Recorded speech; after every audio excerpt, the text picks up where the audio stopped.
नमस्ते दोस्तों, आप सबका एक बार फिर से स्वागत है आपके अपने YouTube चैनल सत्य सनातन में। प्रधानमंत्री नरेंद्र मोदी ने सुबह 9 बजे आकर के तीनों कृषि कानूनों को वापस ले लिया है। इस पर तरह तरह की बातें हो रही हैं। कोई कह रहा है कि 303 सांसद देने का क्या फायदा हुआ, आपको राज्यसभा लोकसभा में इतना मैंडेट दिया उसका क्या फायदा हुआ। कुछ लोगों ने कहा कि इस प्रकार से राकेश टिकैत की जो राजनीति है वो पूरी तरीके से खत्म हो जाती है। हालांकि कांग्रेस नेताओं के भी इसी तरीके के बयान आए। उन्होंने कहा कि प्रधानमंत्री नरेंद्र मोदी की जो मजबूती वाली छवि थी वो पूरी तरीके से नष्ट हो जाती है। हालांकि वो ये बताने में पूरी तरीके से नाकामयाब रहे कि कानूनों को किस प्रकार से बनाया जाना चाहिए अथवा नहीं बनाया जाना चाहिए। राकेश टिकैत की राजनीति बनने से पहले ही खत्म होने जा रही है, इस बात के तो आंकड़े दे रहे हैं। लेकिन जो मैंने 6 महीने पहले और 1 साल पहले बात कही थी कि इनके रिपील होने के बाद में CAA और NRC वाले आतंकवादियों के जो आंदोलन है, जो आतंक है, जो अराजकताएं हैं वो वापस आएंगी और इसके शुरुआती रुझान भी आने शुरू हो गए हैं। लेकिन मैं आप लोगों से जरा पूछना चाहता हूं कि क्या यह जो कानून है वो केवल प्रधानमंत्री नरेंद्र मोदी के लिए ही हितकारी थे या फिर अन्य किसानों के लिए भी थे? जिन लोगों को लग रहा है कि ये कानून बहुत अच्छे हैं वो सड़कों पर क्यों नहीं उतर पा रहे हैं? जिन लोगों को लगा कि ये कानून गलत है, ठीक नहीं है, हालांकि वो बता नहीं पाए, हालांकि वो अपने लोगों को समझा नहीं पाए, हालांकि उनकी सभी मीटिंग्स में केवल बात होती NRC और CAA की ही कि इनको किस प्रकार से वापस कराया जाना है। हालांकि ये जितने भी कंधे आपको बॉर्डर्स पर दिख रहे थे ये केवल कंधे हैं, बंदूक तो वहां पर खड़े होकर के हिंसा हल्ला वाले ही चला रहे हैं। और उन्होंने कह भी दिया है कि जिस प्रकार से ये रिपील हुए हैं जिस प्रकार से हम उनको भी रिपील कराएंगे। हालांकि उनसे भारतीय मुसलमानों का कोई लेना देना नहीं है। हालांकि भारतीय वो सब मुसलमान जो कह रहे थे कि हम कागज नहीं दिखाएंगे वो अपने पिछवाड़े पर नरेंद्र मोदी की वैक्सीन का ठप्पा लगवा करके आ चुके हैं और उसको लगवाने से पहले उनको आधार कार्ड, ड्राइविंग लाइसेंस कुछ भी ना कुछ दिखाना ही पड़ता है। हालांकि हर एक मोमिन ने फ्री का राशन लिया है, हालांकि हर एक मोमिन ने फ्री का वैक्सीनेशन भी करा लिया है, हालांकि हर एक मोमिन का बच्चा वो छात्रवृत्ति जो मिलती है वजीफा वो सब भी ले चुका है, हालांकि हर एक मदरसा, हर एक मस्जिद सब रजिस्टर्ड हो चुके हैं, वहां से उनके आधार कार्ड जा चुके हैं। हर एक स्टूडेंट का आंकड़ा सरकार के पास में है। लेकिन मोमीन जो कहता है, राम और सीता को गाली देता है और बेल कराने के लिए जाता है, उससे पहले जो कह रहा था कि आई एम फ्रॉम गुजरात और मेरे कागज 2002 के दंगों में जल गए थे, वो भी अपने कागजों का पूरा जत्था लेकर के कोर्ट पहुंचा और उसने कहा कि मुझे बेल दे दीजिए। ऐसे समय में अगर कृषि कानून वापस होते हैं तो इनका क्या अर्थ है? कुछ लोगों ने कहा कि यह 56 इंच नहीं बल्कि 5.6 इंच है। इसमें जो निहितार्थ है वो आप लोग समझते रहिए, लेकिन मेरा टेक क्या है? मैं यही कहना चाहता हूं कि प्रधानमंत्री नरेंद्र मोदी पहले दिन से ही जनता के प्रधानमंत्री हैं। उन्होंने कभी नहीं कहा कि मैं 303 सांसदों का प्रधानमंत्री हूं। मैं बस यही पूछना चाहता हूं कि जिस प्रधानमंत्री ने हर एक कार्य को जन आंदोलन बना करके रखा, एक प्रधानमंत्री चाहता तो वो पैसे दे करके लोगों को और कुछ कर्मचारियों को साफ सफाई करवा सकता था, लेकिन उसने सफाई अभियान को एक जन आंदोलन क्यों बनाया? उसने काले धन के खिलाफ, पुराने नोटों के खिलाफ एक जन आंदोलन क्यों खड़ा किया? उस व्यक्ति ने स्वयं जाकर के अमरनाथ, केदारनाथ, सोमनाथ खुद जाकर के, खुद उसने बनारस में पूजा करके, खुद उसने अयोध्या में जाकर के भूमि पूजन करके इस चीज को जन आंदोलन क्यों बनाया? चाहते तो कुछ 2-4 बड़े उद्योगपति मिलकर के भी प्रभु श्री राम का मंदिर बना सकते थे, लेकिन प्रधानमंत्री नरेंद्र मोदी हो, चाहे विश्व हिंदू परिषद हो, इन सब लोगों ने उसमें डोनेशन के लिए इसको जन आंदोलन क्यों बनाया? जब योगी जी कहते हैं कि चाहे वो राम मंदिर के लिए कार सेवा हो या कृष्ण मंदिर के लिए कार सेवा हो, हम उन पर गोलियां नहीं बल्कि फूल बरसाएंगे। ऐसे में आगामी जन आंदोलनों की घोषणा करने वाले लोग कौन हैं? इनके विषय में जरा सोचिए कि वो इस बात के दंभ घमंड में नहीं कि हमारे पास में इतने सांसद हैं जी, सब कुछ कर लेंगे जी, ऐसा नहीं है। वो लोग हैं जो चाहते हैं कि जनता हमारी बात को सुने और वो चाहते हैं कि यदि किसी को लग रहा है कि हमारे को इस कानून से फायदा है तो जरा सड़कों पर निकलें। हम किन लोगों से उम्मीद कर रहे थे, इस बात पर विचार करना बहुत जरूरी है। हम उन लोगों से उम्मीद कर रहे थे मेरे मित्रों जो कहते हैं कि हमें किसान की, मजदूर की बड़ी चिंता है, लेकिन इन आंदोलनों की वजह से जो बॉर्डर्स बंद हुए हैं उसमें सबसे ज्यादा अगर कोई प्रभावित हुआ है तो वो किसान और मजदूर ही हुआ है।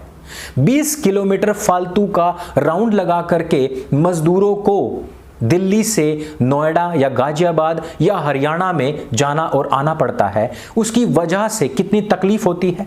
बहादुरगढ़ में इंडस्ट्रीज बंद हैं, मजदूर कार्य पर नहीं जा पाते, जो 1000 रुपया कमाते थे 100 रुपया कमा रहे हैं। क्या ये लोग उनकी समस्याओं को सुन सकते हैं? यदि दिल के अंदर थोड़ी भी मार्मिकता होती, थोड़ी सी भी किसी के प्रति सिंपैथी होती, तो ये खुद ही रास्ते खोल करके अलग हो जाते। कहते कि भाई हमारी वजह से दूसरों को दिक्कत नहीं होनी चाहिए, हमारी वजह से दूसरों को दिक्कत ना हो। हम किन मुख्यमंत्री से उम्मीद कर रहे थे जो कहते हैं कि दिल्ली के अंदर पटाखे फूटे तो यहां पर दम घुट जाएगा जी, मैं तो खांसी से मर जाऊंगा जी, लेकिन 20 किलोमीटर फालतू का राउंड लगा करके जो मजदूर लोग, जो दूसरों की फैक्ट्री में कंपनी में नौकरी करने वाले लोग, डीजल पेट्रोल फूंक करके जाने वाले लोग जो धुआं कर रहे हैं दिल्ली को, क्या उससे प्रदूषण नहीं होता? क्या उनसे दिल्ली गैस चैम्बर नहीं बनती है। ये वही लोग हैं जो कहते थे कि किसानों के हित में आंदोलन हो, ये वही लोग हैं जो कहते थे कि किसानों के हित में कानून बनने चाहिए, स्वामीनाथन आयोग लागू होना चाहिए, और ये वही लोग हैं जो स्वामीनाथन आयोग की याचिका पर बने हुए कानूनों का विरोध कर रहे हैं। ये वही लोग हैं जो कहते थे कि फसलों का फूका जाना गलत है, दिल्ली गैस चैम्बर बन जाती है, लेकिन आज पंजाब में इलेक्शन है तो किसी ने कुछ नहीं बोला। इन्हीं के ऊपर कानून लाए गए थे कि फसल ना फूंकी जाए क्योंकि इससे प्रदूषण फैलता है। जो व्यक्ति 2 कदम आगे की ना सोच पाता हो, वो भला 2 साल 5 साल के आगे की कैसे सोच पाएगा? आप पंजाब चलिए और पंजाब के विषय में जरा सोचिए। अफगानिस्तान से सिखों को मार करके भगा दिया गया, कहा गया कि या तो ये कन्वर्ट हो जाएं, नहीं तो यहां से भाग जाएं। उन लोगों ने एक छित्तर नहीं उठाया गया उनसे और उनको तुरंत भागना पड़ा। एक चीज जो सर पर रख करके वो लेकर के आए, वो थे गुरु ग्रंथ साहिब।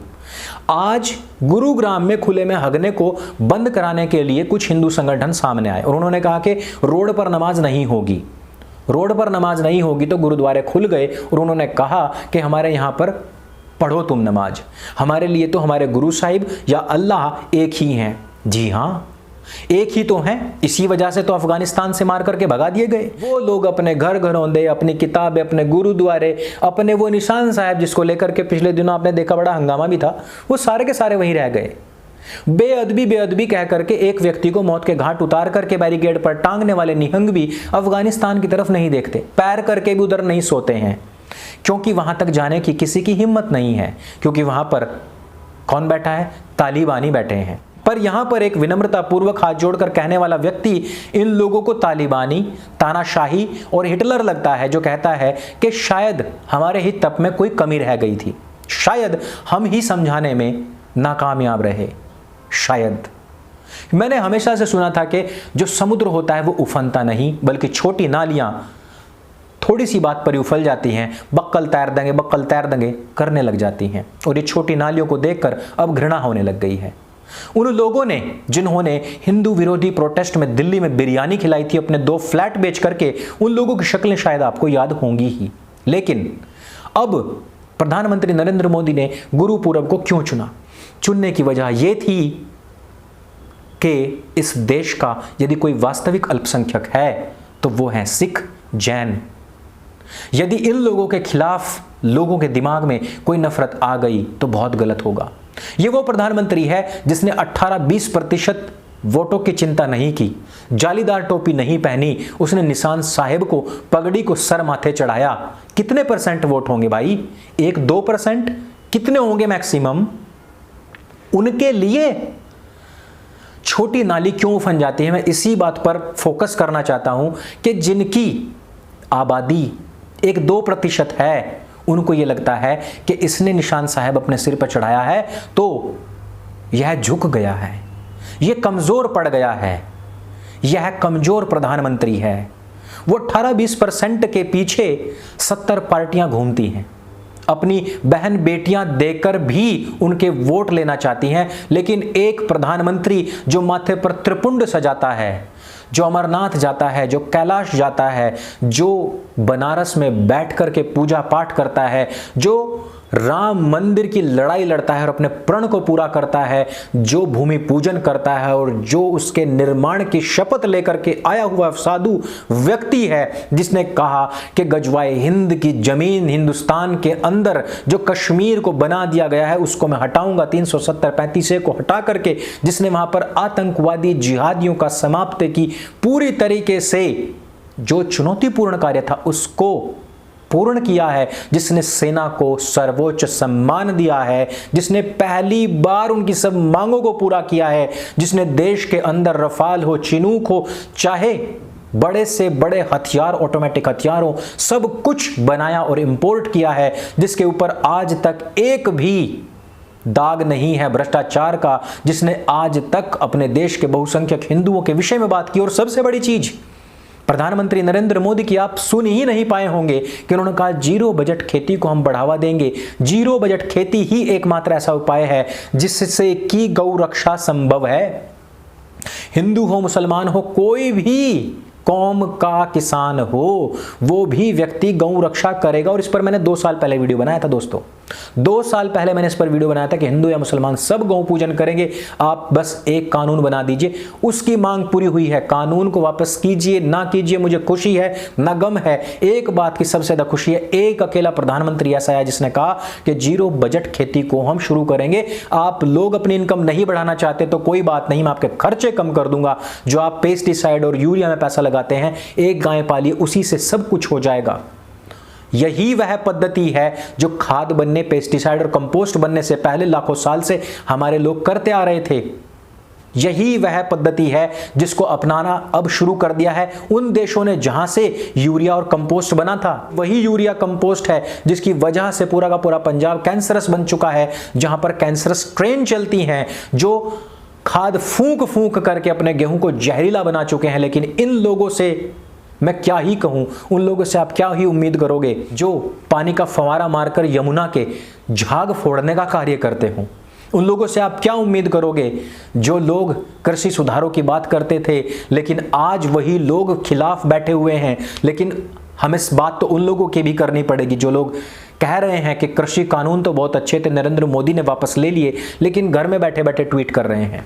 अगर अच्छे हैं तो बाहर निकलिए, रोड पर आइए और जाम कीजिए सब कुछ और कहिए कि हमें कानून चाहिए। दिक्कत कहां है? दिक्कत यहां पर है कि एक प्रधानमंत्री आपको मिला है जो माथे पर त्रिपुंड सजाता है, जो तिलक लगाता है, जो भगवा सिर के ऊपर पहनकर चलता है, जो जय श्री राम का नारा लगाता है, जो स्पीच से पहले वंदे मातरम कहता है, लास्ट में फिर से भारत माता की जय वंदे मातरम कहता है, जिसने आज तक अपने परिवार के एक भी व्यक्ति को राजनीति में नहीं लाया। एक ऐसा व्यक्ति आपको मिला है जो कहता है कि सिर पर जालीदार टोपी नहीं ओढ़ूंगा। एक व्यक्ति ऐसा मिला है जिसने कहा कि मेरे हाथ में कलावा, माथे पर तिलक है, मुझे और किसी निशानी की जरूरत नहीं है। एक ऐसा व्यक्ति मिला है आपको जो कहता है कि पूरे विश्व में कहीं पर भी हिंदू प्रताड़ित हो उसकी भारत में शरण स्थली है। एक ऐसा व्यक्ति आपको मिला है जिसने उस घर को ही ध्वस्त करवा दिया था जिसकी छत पर चढ़ करके राम भक्तों के ऊपर पत्थर बरसाए गए थे। एक ऐसा व्यक्ति आपको मिला है जिसने कहा कि चाहे कुछ भी हो जाए हम विश्व में प्रताड़ित हिंदुओं को, सनातनियों को भारत में शरण देंगे, कानून बनाएंगे। एक ऐसा व्यक्ति आप लोगों को मिला है जिसने डंके की चोट पर कहा है कि पाकिस्तान के मंसूबों को हम पूरी तरीके से ध्वस्त करते हुए 370-35 से हटाएंगे और वहां पर सेना का राज लगाएंगे। एक ऐसा व्यक्ति आप लोगों को पहली बार मिला है जिसने विकास को अपना मुद्दा चुना है, ना कि इफ्तारी पार्टी पर जाकर टोपी पहन करके 18-20% वोटों को, जो कि अंधी वोट है, उनको अंदर कर लेने की सोची थी। एक ऐसा व्यक्ति आप लोगों को मिला है जिसने कहा है कि जिस समय पर कार सेवा चाहे अयोध्या में हो, चाहे काशी में हो, चाहे मथुरा में हो, गोलियां नहीं हम फूल बरसाएंगे। एक ऐसा व्यक्ति आप लोगों को मिला है जिसने कावड़ यात्रा पर फूल बरसाए हैं हेलीकॉप्टर से। एक ऐसा व्यक्ति आपको मिला है जिसने अवैध रूप से बने हुए हज हाउस को बंद किया है। एक ऐसा व्यक्ति आपको मिला है जिसने तुष्टीकरण की राजनीति को लात मारी है। एक ऐसा व्यक्ति इस देश को मिला है जिसने कहा कि अराजकता फैलाने वालों को पूरी की पूरी संपत्ति हम कुर्क कर लेंगे। एक ऐसा व्यक्ति आप लोगों को मिला है जिसके काल में अपराधी गले में तख्ती टांग करके घूमते हैं, एक ऐसा व्यक्ति आपको मिला है जिसके बाद में उसके प्रदेश के लोग गौरव से कहते हैं कि हम उत्तर प्रदेश के वासी हैं। जब ऐसे लोग इस देश को मिल जाएं और राजनीति का आमूलचूल परिवर्तन हो जाए तो उनके खिलाफ इतनी भी लड़ाई ना हो, ऐसा कैसे हो सकता है? ये तो बेइज्जती है उन लोगों की जो इतना बड़ा बड़ा कार्य कर रहे हैं और उनके खिलाफ 2-4 कुत्ते भी इकट्ठे ना हो पाए। लेकिन समस्या वहां पर है कि उन कुत्तों को सही स्थान पर ईंट मारने वाले बाहर नहीं निकल रहे हैं। जब तक रामचंद्र जी अयोध्या से बाहर नहीं निकले थे, रावण को भी लगता था तेरे से बड़ा गैंगस्टर कोई नहीं है। पर जब राम जी निकले और नाभि में तीर लगा तो रावण ध्वस्त हो गया। राम तो आज भी निकल रहे हैं, लेकिन पीछे की सेना गायब है। चाहते तो राम जी भी लंका अकेले जीत लाते, पर अंगद को भेजना, हनुमान जी को भेजना और ये इतनी बड़ी सेना का निर्माण करना, ये जन आंदोलन बनाना होता है। और मैंने बताया कि प्रधानमंत्री नरेंद्र मोदी ने हर कार्य को जन आंदोलन बनाया है, ना कि अपने 303 सामंतों के आधार पर सब फैसले लिए हैं। वो आपके आधार पर लिए हैं।